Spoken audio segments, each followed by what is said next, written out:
Welcome, and today I have so much on my mind, and so many things I want to share, and so little time. I feel like I rushed my last video, and feel as if I said too much, and in some cases too little. Whenever I'm speaking about these dates, I just don't know. Sometimes I generalize, because it's uncertain whether things took place 200 years ago, whether Noah's flood was much more recent. But today I want to go back to 1756, and let's just suspend our ideas of this timeline and just have a look at what the narrative tells us occurred in this time period. But what is on my mind is the excellent Conspiracy Are Us video that I last watched, and he showed these incubators, or more specifically baby incubators, at the World's Fair. And this was an exhibit, and apparently they had these baby incubators all throughout this type of exhibit where you could see live babies, and very creepy and strange that this would be happening and that people would be paying to see this, and really seeming to be a puzzle piece to the repopulating post-reset. But before we jump into the narrative year of 1756, I wanted to touch on this other excellent video that I watched, and this is by a channel called Deciphering the Devil's Details, as you can see here, and I find it to be an excellent channel. I'll leave the link below.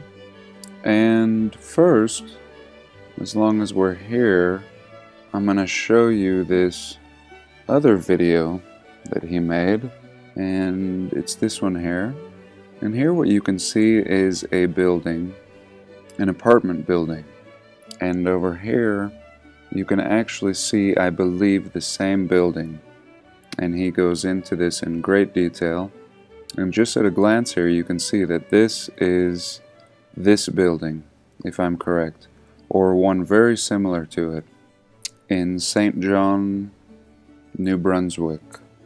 And just to give you an idea, I mean, if something is not torn down, it can easily be repurposed by removing all the antiquitech and filling in windows, as we can see here.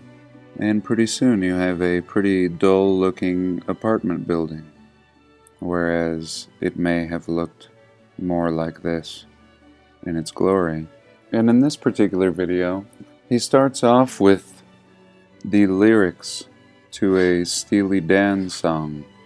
The song is called The Royal Scam, and released in 1976, the year I was born. And here are the lyrics. They wandered in from the city of St. John without a dime, wearing coats that shined. So very interesting right there, right away. You're wandering in without a dime, but you have coats that shine. From their sunny island. And really I suggest that you watch his video. He does an excellent breakdown. And it seems that what this song depicts is what I have been suspecting for quite a while. A lot of comments suggesting this, and he presented a very compelling case in which I simply wanted to scratch the surface and share with you today. Now, here is Maria of Austria, 1528. Again, dates. Let us suspend the exactness of these dates and only take into consideration the story as it's told. Maria of Austria, daughter of Charles V, wife of Emperor Maximilian, and not only a photo or some kind of sketch or picture, but a coin. And here we have Joan, Archduchess of Austria, Princess of Burgundy and Flanders, second daughter of the Holy Roman Emperor, served as a regent of Spain for her brother King Philip II, and really fascinating. Again, minted on coin. And here we have Elizabeth of Bohemia, daughter of King James of Scotland, and briefly the Queen of Bohemia, on coin.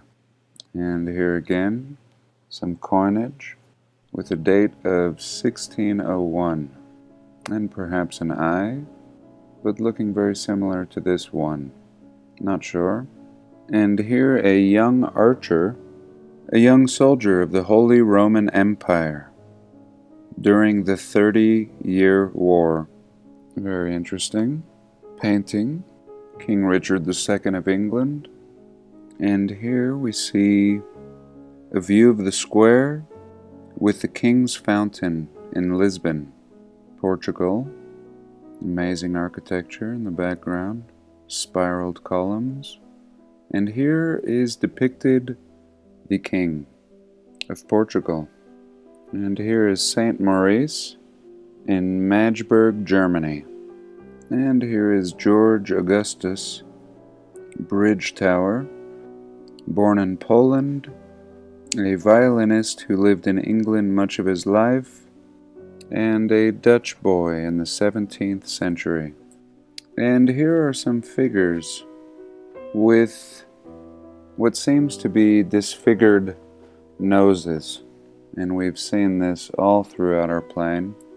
Typically, when we see the defacing of statues, it's oftentimes the nose, an easy way to cover up the origin of these people in order to facilitate the rewriting of a narrative. And really fascinating when we consider the Native Americans and their true origin and seeming to be placed from one area to another, relocated, and slowly breeding the color out, and the entire history of these people. And very fascinating. And to finally be understanding this missing link. And what it seemed is everything was the opposite as what we've been told. And if I'm getting this correctly, and of course it will require a lot more research, but the black man inhabited the Americas, and again, if I'm not mistaken, the white man inhabited Africa. And what we see is a complete flip-flopping. The removal on one continent and the replacement of another. And there are several stories depicting this. Even in one of my recent videos, showing as late as World War II, bringing orphans from England to Canada, and in all different parts of the world.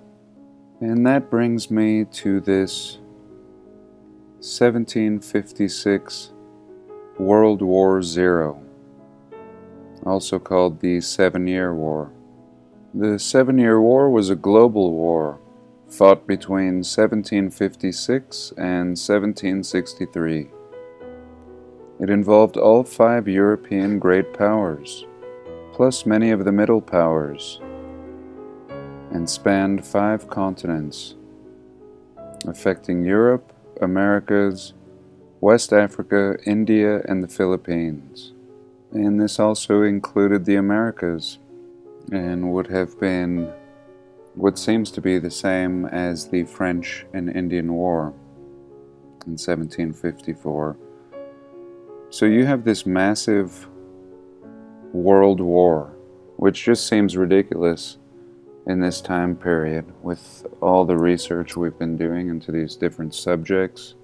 The idea of these primitive people, but I have no doubt that something was going on. And it seems to me that this was the organizing of what would become the new narrative. And the war ended with the Treaty of Paris one of the many treaties of Paris. The war was successful for Great Britain, which gained the bulk of New France in North America. Spanish Florida, Caribbean islands, Senegal on the west coast of Africa, the Native American tribes were excluded from the settlement. A future conflict would occur known as the Pontiac War, which was a small-scale war between the indigenous tribes known as the Ottawas and the British, where the Ottawas claimed 7 of the 10 forts created or taken by the British. And really, this story is just an absolute mess. I encourage you to read it. Just a complete shuffling and redistribution of land and ultimately people. And unbelievable that this is the first time I've heard of this World War Zero. And I don't really believe this happened the way they're telling us. If anything, this is another crafty story created by the controllers post-reset. And lastly, I wanted to have a little look at the Moors, said to have inhabited a region around the Mediterranean, all around the Mediterranean, and a fascinating study. And let's just have a little look at some of the Moors and their architecture. And here a little image of the expulsion of the Moors from Spain, a fascinating city in the background, and some Moorish architecture in the Castle of the Moors in Portugal and Moors in Scotland. And really, in short, the Moors inhabiting all parts of the world and being described to us as a mixed race of people. And when we look at their architecture, very Tartarian seeming and presenting itself as another junction in the rabbit hole. And here I just wanted to quickly show this post by Lee, and he has a new channel here, and his thumbnail just blew me away. This looks like something we would see in India, some kind of column, and in this case just looking like a piece of machinery, clear as could be, some kind of a transmission, and what was probably once metal has now petrified, has now turned to stone through time. And also Sylvie on the New Earth channel was showing something along these lines. Pieces of metal embedded in stone at a first glance, but seeming more and more obvious that the metal has simply turned to stone, and some metal has remained. Perhaps the quality was so great that it was not allowed to go through this process, returning the minerals to something that resembles stone. And many great examples. Here again, we can see what looks like a granite within the metals. And here as well, was this instrument pure metal, or was this portion originally wood with this metal band around it? Pretty fascinating discoveries and worth a quick share. But I think that's it for today. I do hope you enjoyed and have a blessed day. Please like, comment, and subscribe.